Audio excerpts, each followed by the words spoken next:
Okay. Nothing like publicity. Yeah, tell me a little bit about steampunk again. Well, steampunk again is based off of 19th century science fiction. It begins shortly after the Napoleonic Wars and ends right around World War I, or what we like to call the Long 19th. Okay. It incorporates literature, movies, art, fiction. It's more about aesthetic than it is about, I guess you could say, I'm kind of getting lost in my own thoughts here, sorry. Yeah. That's fine. It's an alternate history in which, Victorian era never really ended.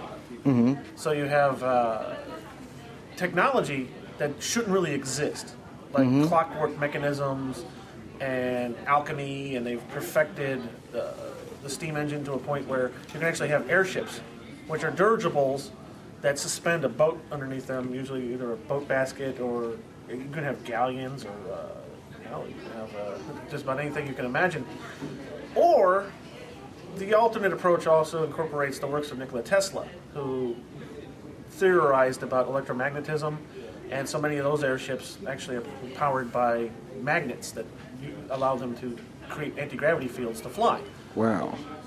So, you take this world of fantastic invention, and then you throw in Victorian virtues and Victorian, ideas of the gentleman and the lady, and high adventure.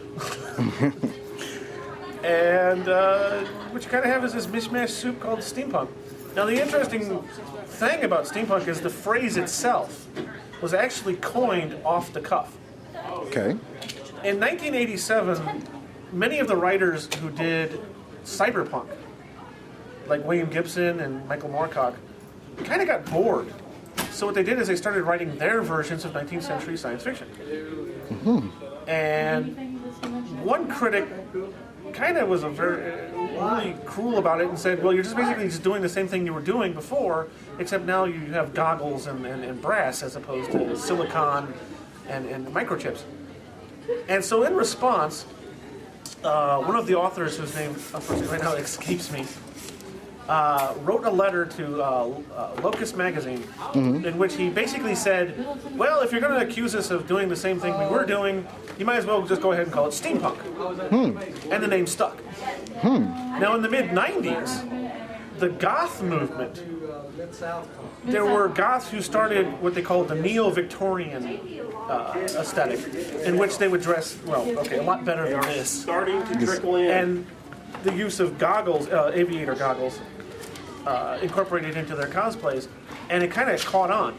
And so what you see today as steampunk is actually a gestalt of the literature of these bored writers and, goths who, as the joke goes, goths who discovered the color brown. Okay. Steampunk is very prevalent. Matter of fact, everywhere you go, I went to Dragon Con this year, and you wouldn't believe. Is that like Comic-Con? Yes. Okay. Yes. The turnout. I went to A-Kon in Dallas, which is an anime convention. Huge steampunk turnout. MTAC, Middle Tennessee Anime Convention. Okay. It's catching on, and actually, it's funny because Hollywood has yet to really kind of produce a steampunk-related program or movie. Although next year, keep an eye out. There are going to be at least 3 or 4 that I can think of. Do you watch Warehouse 13? No, not particularly. Okay, they're going to do a spin-off of Warehouse 13 that's more steampunky. Okay. Also, have you ever seen the movie Wild Wild West? Yes. Okay. The Will Smith? Very steampunk. Oh, okay. Not billed as a steampunk movie, but come on, it's a 60-foot tall mechanical spider. Not to mention the train. Okay. With all the levers and the gizmos and whatnot, and Artemis Gordon is just a consummate, please. So with the movie Cowboys and Aliens, I also fit into like a... No. Now there is a bit of contention about that. In steampunk, you have what they call the Weird West, which is basically the American version of steampunk, because most steampunk you'll find is based off of Victorian England. But the Wild West also kind of has its fair share. Cowboys and Aliens, unfortunately, no, is not necessarily steampunk. It's more Weird West, but there weren't really steampunk elements in it. Now, to quantify what a steampunk element would be, the Victorian aesthetic, okay, the look, the feel, the attitude, the clothing. To my knowledge, there weren't really any clockwork or, I mean, the tech in Cowboys and Aliens was more high tech as opposed to, altered low tech. Okay. An easy way to think of it would be steampunk is like more engineering than it is electronic. Okay. I see what you're saying. Yeah. Mechanical. Mechanical. Like I nature. said, the giant spider in Wild Wild West was operated by a series of pulleys and the limbs, I can't think of, the cables and whatnot. Yes. Okay. As opposed to like a more Star Trek-y approach where, it's microcircuitry and Of course. So it looked clumsy, but at the same time it was elegant in its, Right. Now, you mentioned the term Victorian Aesthetics. Now, I know from philosophy that aesthetic is the study of value and beauty. Now, in what aspect do you mean by Victorian aesthetics? Well, like I said, circa 1890, which is actually credited as being the second age of enlightenment. You're studying philosophy, so the age of enlightenment. Yes, sir. It's also often referred to as the second Renaissance, when there was a re-embracement of the arts and science and civility. Okay. Also, the notion of being, kind to one another and actually being a gentleman, being a lady. But also, you had people like I said, Nikola Tesla, Okay. who were just groundbreaking in some of the advancements that he made towards what is electricity and how do we use it. Okay. But also, there was an appreciation for craftsmanship. If I were to make a camera, for instance, it would be a finely tuned instrument that would probably take me a good solid year to make, because I took time and effort to really not only make sure that it was calibrated properly, but also the engravings on it would be like very personalized. Okay. So your camera would be unique to you versus like the camera that Joe would buy. Right. No mass manufacturing. No mass manufacturing. That actually comes with Ford, who doesn't come along until just before World War One. There. Yes, sir. So you have to kind of take into consideration that my airship would look differently than your airship would, because I had it custom built. Okay. Customization is a huge part of steampunk, and you will find a lot of steampunk cosplayers. Very rarely do we ever actually look the same, is because people take the time and effort to really make costumes which are unique to their character. Right. And you'll hear the phrase mod a lot, which is short for modification. I could take something as simple as like a Nerf gun, which is often the most commonly found item in steampunk as a modified Nerf gun. And what you do is you paint it, and some people will put like empty water bottles or glue bottles or LED lights or what have you, to kind of give it more of a space-agey feel at a time when such things really didn't exist. So you kind of got to take a very interesting approach towards steampunk in the sense of what would happen if technology kept advancing and yet society kind of stayed the same. Right. Right. And also, you think in terms of like, where was science at that particular moment in time in history? Well, with the second age of enlightenment, they still believed in the ether theory. Mm-hmm. So another term you'll hear a lot is, references to ether. I'm no physicist. I can't really give you a dissertation about what ether is, other than to say there was a belief that ether was the substance of which the universe was created. Okay. So everything that exists is nothing more than just a form of ether that exists at a vibratory frequency different than the thing next to it. Okay. And space, as it were, is mostly composed of ether, which also was presumably believed to be breathable. Okay. So, like the story Journey to the Moon, I believe, Jules Verne, Journey to the Moon. And I believe H.G. Wells also did his version of it. I believe it's called The First Men on the Moon. Okay. The idea was that you could build a rocket and travel from the Earth to the Moon because ether would allow you to breathe. And so when you actually got to the Moon, you could actually walk around and you can see what was going on. And we know now that that's not the case. That space is a vacuum, and that Yes, sir. it's below zero, and there's also the radiation. But you live in a world where the fantastic is still within grasp. It's still within reach. Right. You have to respect those theories and philosophies at that time as well.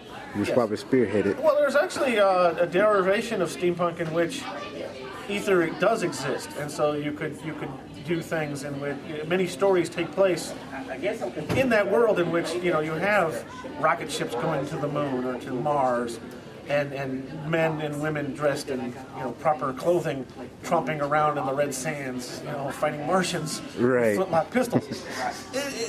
It opens itself up to so many different variations and ways of looking at the same core subject, which is why I find steampunk to be so fascinating. Is it doesn't lock itself into this is steampunk and there is no more. You will probably run into people who will say, no, steampunk is this. Anything beyond this is not. They're entitled to their opinions. Right. Everyone is entitled to their opinion. My personal opinion is that steampunk is more of an attitude, really. Okay. If you think of it in terms of like the Victorian gentleman, and it's a little distracting. Yeah, it's kind of my call. I'm going to have to get out of here in just a minute because I'm part of that show. But let me ask you a couple questions, last two questions. It seems you said this movement pretty much was spearheaded off in the late 19th century. And around the time of probably the Industrial Revolution was trying to get off. Do you think that steampunk influenced were writers in the category of steampunk influenced the Industrial Revolution, spearheaded it off, or? Oh, yes. Jules Verne especially.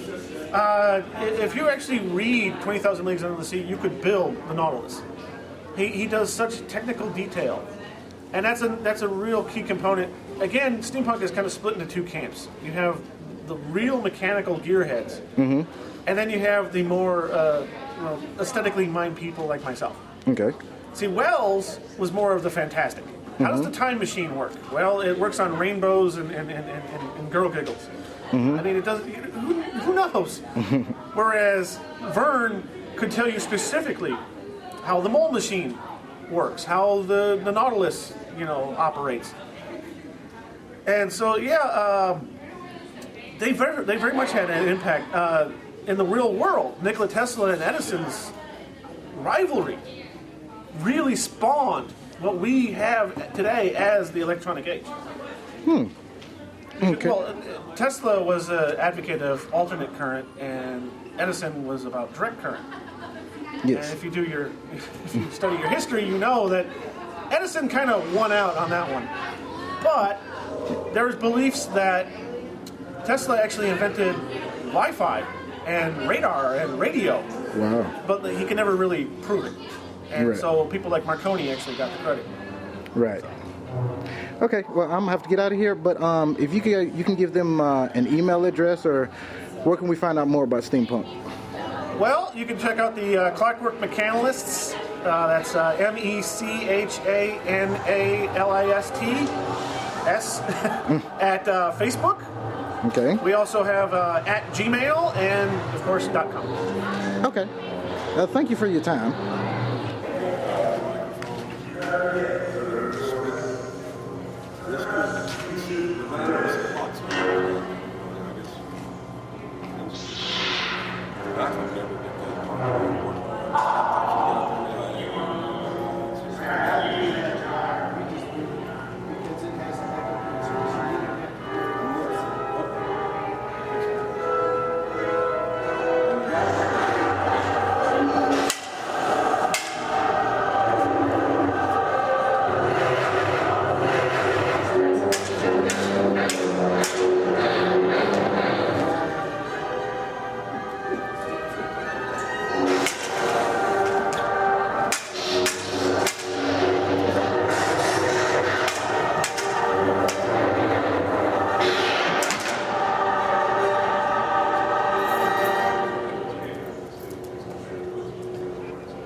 I got a monkey in that tree. You're gonna fall off. Now tell me what this is exactly again. It's the DeSoto County 4-H Robotics Club. This is part of our group, and then part of our group are still outside the door. If you notice, one of the girls there has one of the senior 4-Hers robotics. Oh my God. Robot there. Over on the far side, oh my goodness. On the far side is our contest mat from last spring, where we had some challenges that we had to finish within a 3-minute period. Okay. We have some electronics kit on the far side that's ideal for younger kids or kids just learning about robotics. Okay. Because the circuit pieces are on a little plastic piece that you just snap into place, and you can build different things and play with it, see what changing out like a resistor will do, and that sort of thing. So they're really neat little kits. Oh, wow. And then we've got the computers over here that have the programs that we use for programming the robots and learning how to use them. Wow, like a technological Lego set, huh? Yes, it is. It really is. Wow, this is amazing. It's amazing what they learn, how quickly when it's all in play. Oh, yeah. These children have tons of energy, just gotta know how to direct it. Yeah. I think that's it. Oh, that's cute. That's beautiful. I think this is wonderful. Hey, listen up so we get this picture.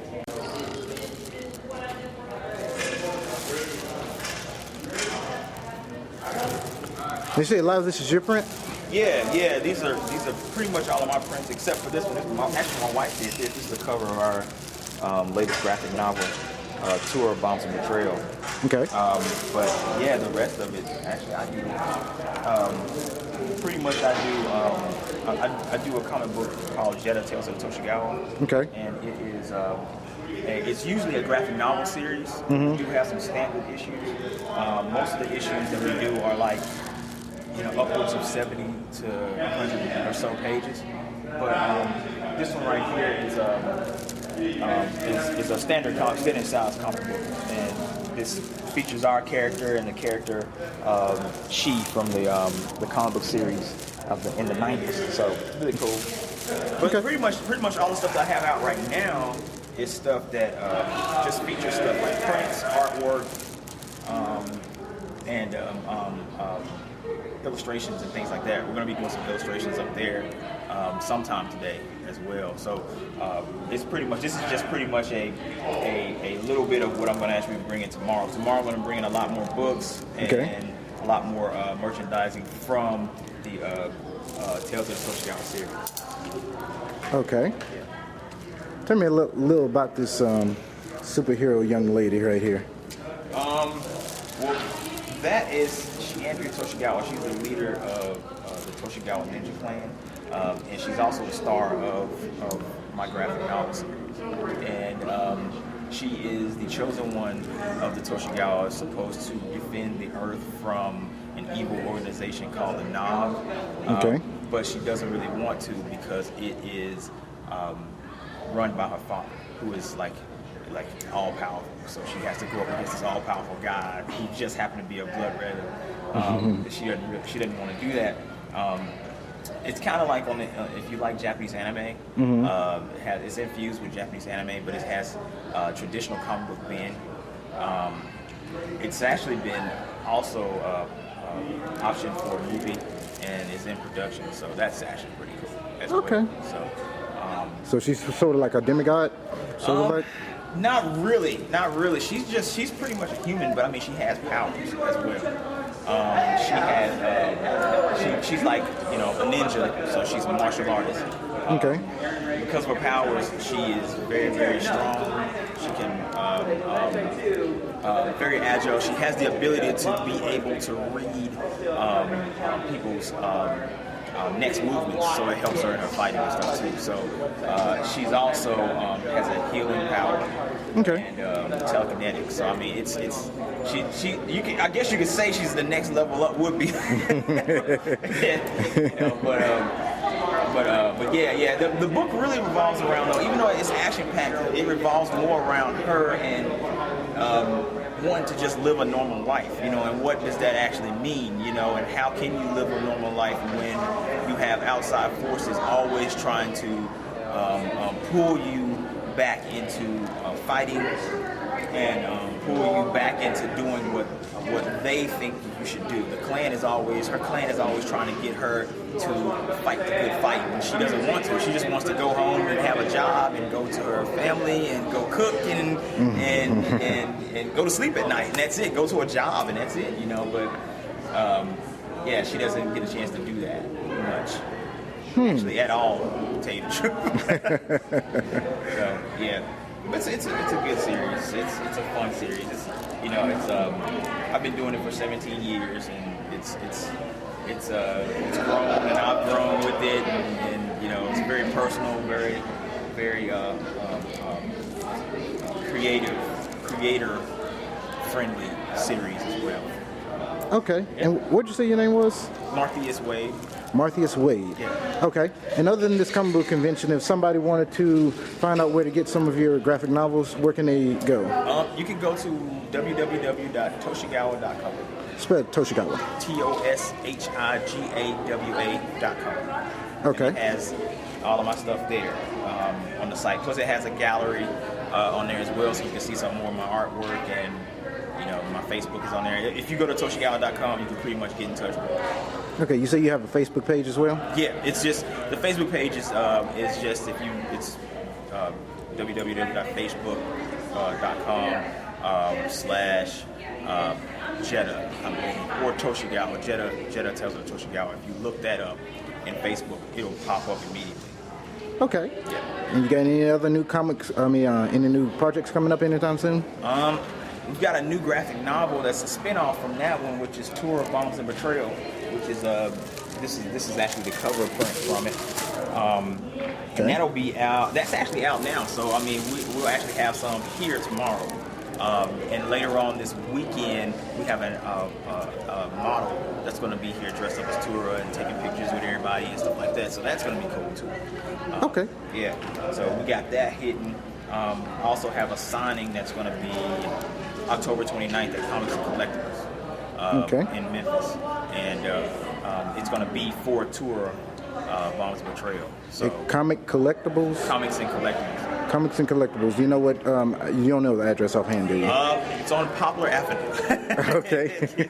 I don't know the actual address. It's in like a little shopping mall area, but right. But yeah. So we'll be there. Signing autographs and signing copies of the book and meeting and greeting as well. So. Okay. I should appreciate it, sir. Oh, no problem. Thank you.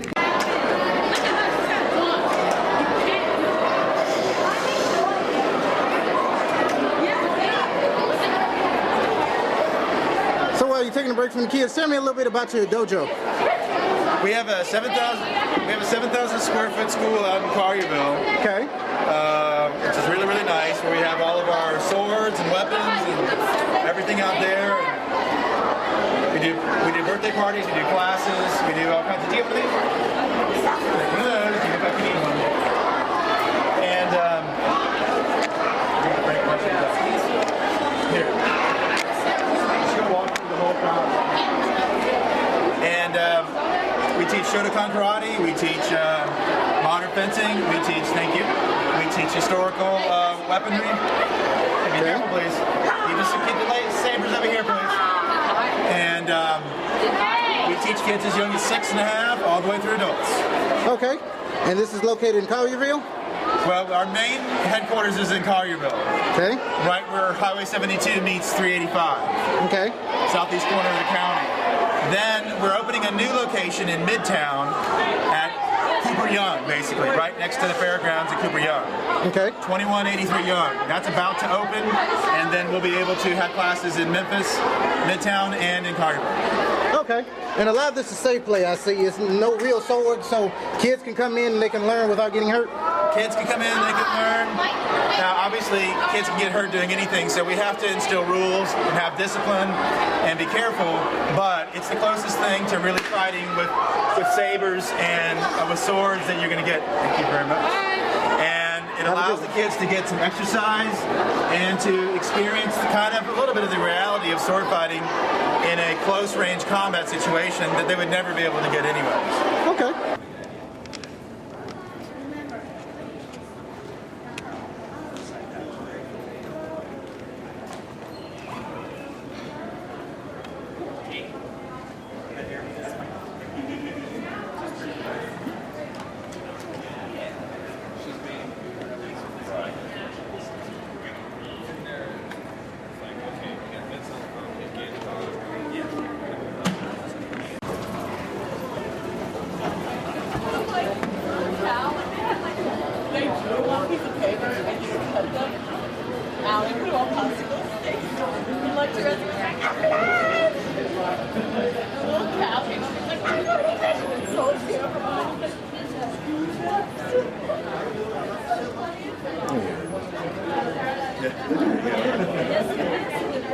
Awesome.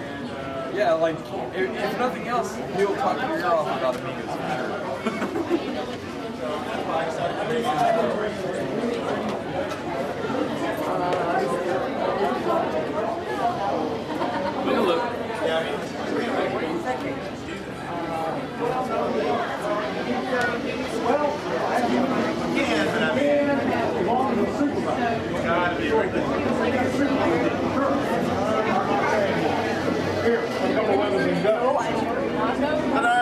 Hey, how's it going?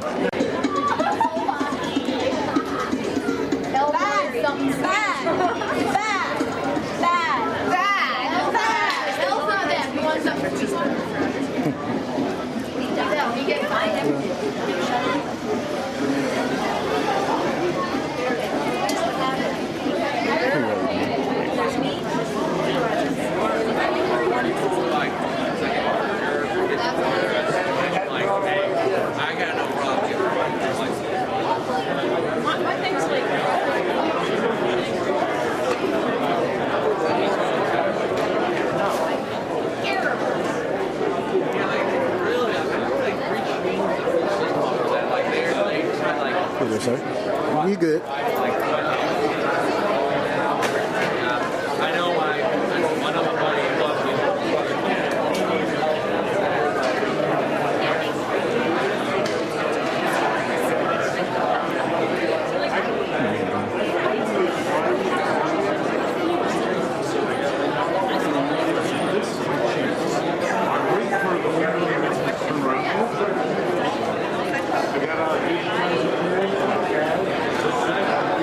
Go ahead. Go ahead.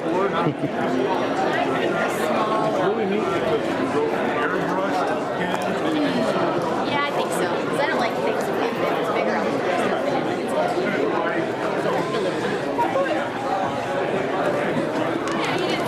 Excuse me.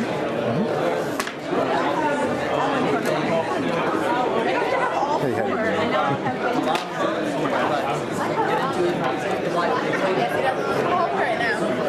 Excuse me. I'm sorry.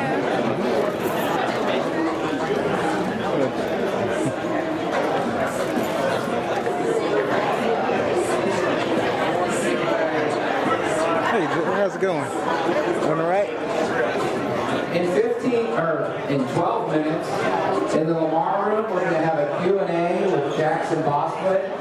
Any of you who are about my age, who grew up in the 70s and watched Shazam, Captain Marvel, we have the man himself in the house. These are great.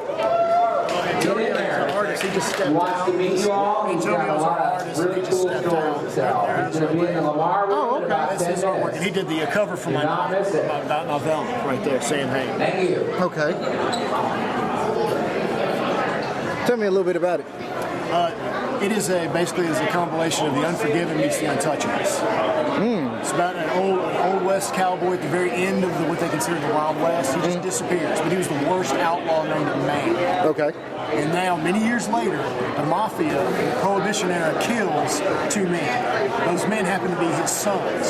So this old, horrible outlaw comes out of retirement for one last ride. Okay. To avenge the death of his sons. So it's written in style as like the old dime novel that they did in the Old West with Billy the Kid and all those guys. It is a satisfying vengeance tale It starts off with the first guy he goes after, and it ends with the last guy he goes after. Cool, cool. Cool. Also find it at Amazon.com. Amazon.com? Amazon.com, the last ride of Sam Knight. Okay, okay, I'll set out the word for it. Very nice, very nice. I love you this much. That is cool. Hey, how's it going? I like your green arrow shirt. Thank you. Got it at the Nashville Comic Book Convention. Did you really? Oh, yeah. I didn't know they had one in Nashville. Well, I don't know if they had one this year, but I got this last year. Mm-hmm. The only person that had a green arrow shirt. I looked all over the place for a green arrow. Something. Yeah, that is really cool. Yeah, thank you. He's your favorite character? Oh, yeah. The best. People, I tell them he's better than Batman, and I almost get into a fight. People don't like that. Oh yeah, Batman's is very popular. I think he's probably the most popular. He's looking back like Hey, how's it going today? Zombie portraits. That's right, you too can join the ranks of the undead. These are cool. Thanks.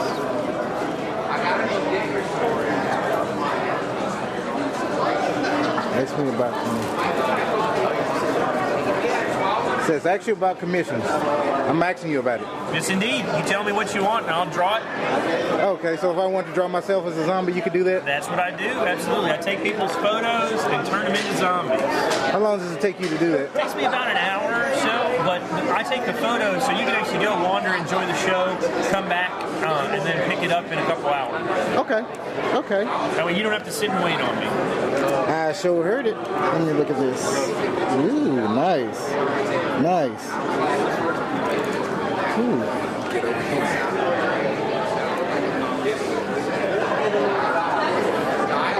Okay, okay.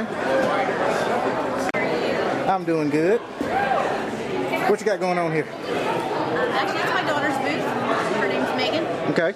And she's the artist, and it's a webcomic that she's put into print for the conventions, so people can have it at their fingertips if they don't like to look at it on the web. They can have it physical.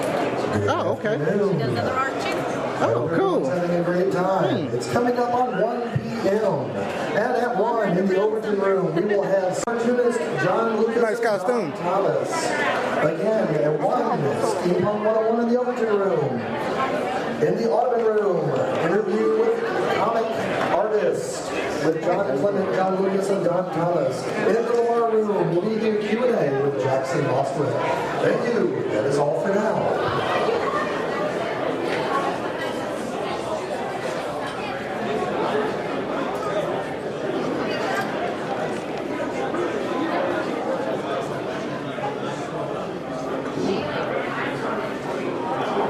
For those of you looking to sign up for the costume contest this evening, if you will go to the booth across from Mr. Dean Zachary and Mr. Hall and Mr. Faust, you will see a duck wearing a balloon hat. Sign up at the duck wearing a balloon hat.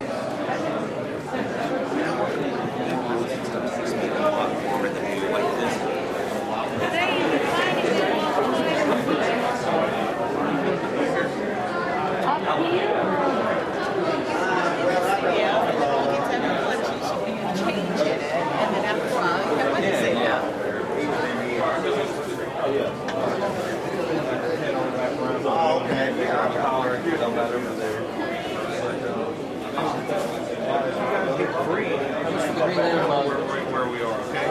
You see it's a big giant ball with jet. Yeah. She got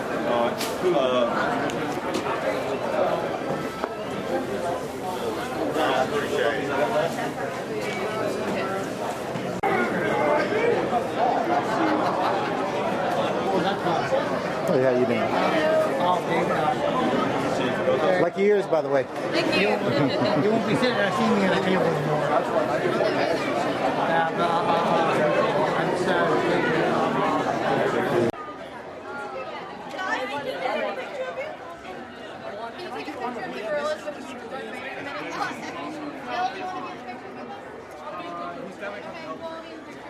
Sweet, Darth Vader.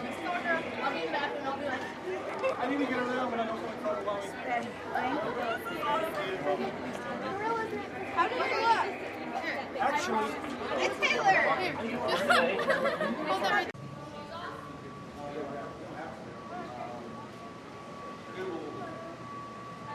Hello.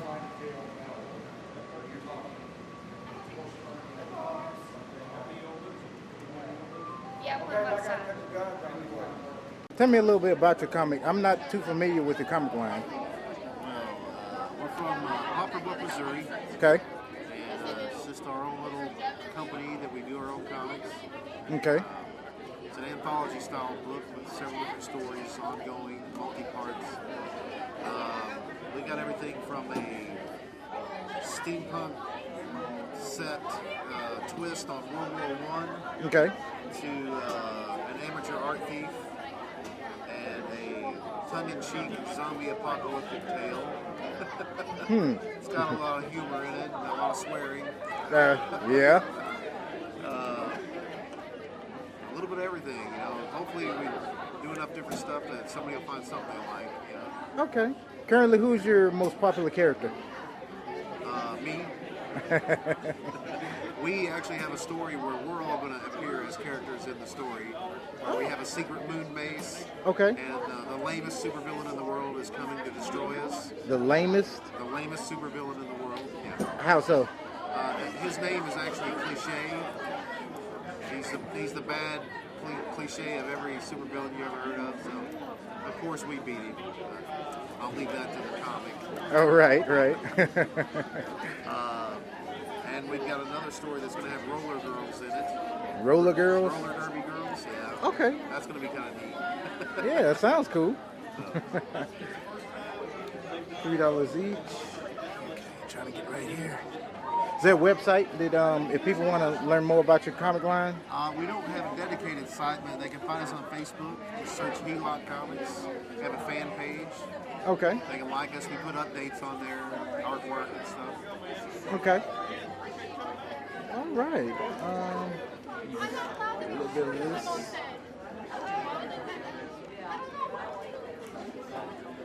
All right. Sure appreciate it. Thanks, man. The main attraction is at a panel right now.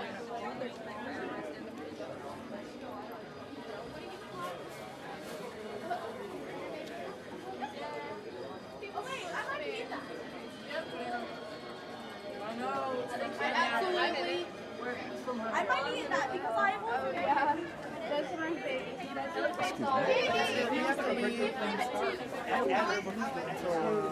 Okay, I'll see you guys.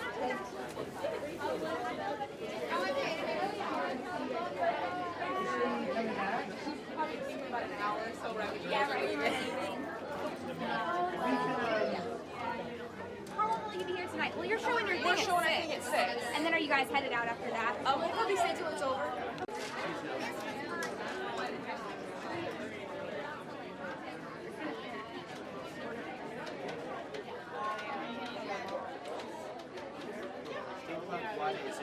Hey there, sir. Hey, how you Like doing? you need a bag for your wonderful camera there. Oh, yeah. Yeah, we've done demos with Pirates of the Caribbean. Oh, look, there's Jeff right now. Actually, she built the little gun things, so. Yeah. Oh, okay. Is that yours? Yes, it's mine. What does it do? What's it called? Which one? This one, I don't want to touch it. Right there? This one?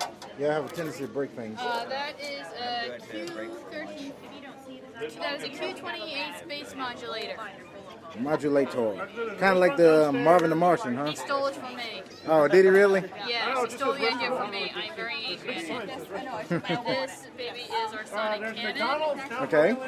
That I made from its own sonar ship, and I had to make a replacement sonar system, which is right here, because he got mad at me. Okay. And then we have 2 ether cells. And Okay. an ether power pack. Okay. We have warning for that one. Where's that? We have the warning for the ether over here. Okay.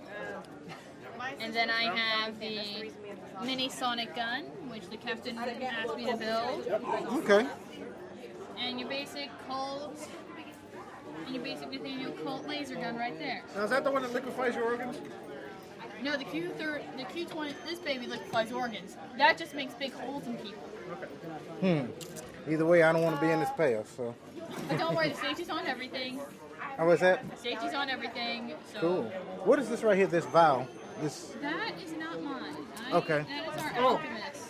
And we're not, and the alchemist and I are not allowed to play together anymore. Oh, I Because see. we forbade it.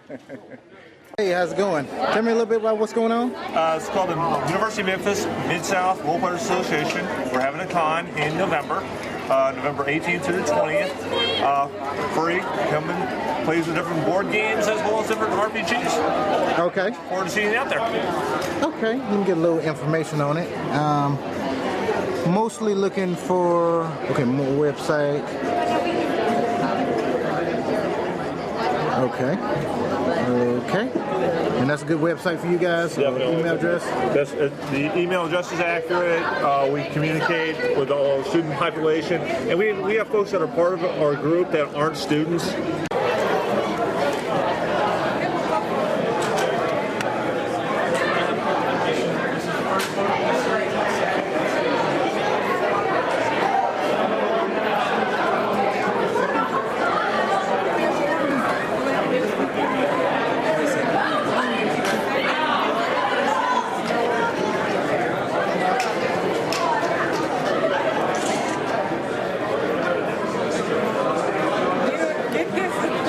Look at some of this.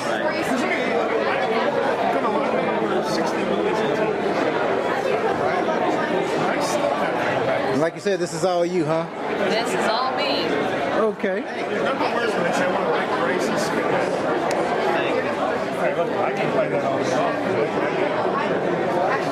Are you part of this side as well, or this is just your side? No, this is just me. I wasn't in prom skull, unfortunately.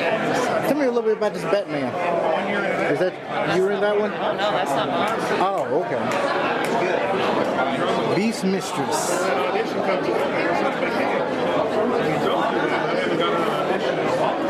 Get a little information from you.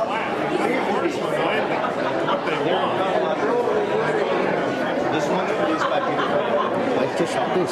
Okay. Okay.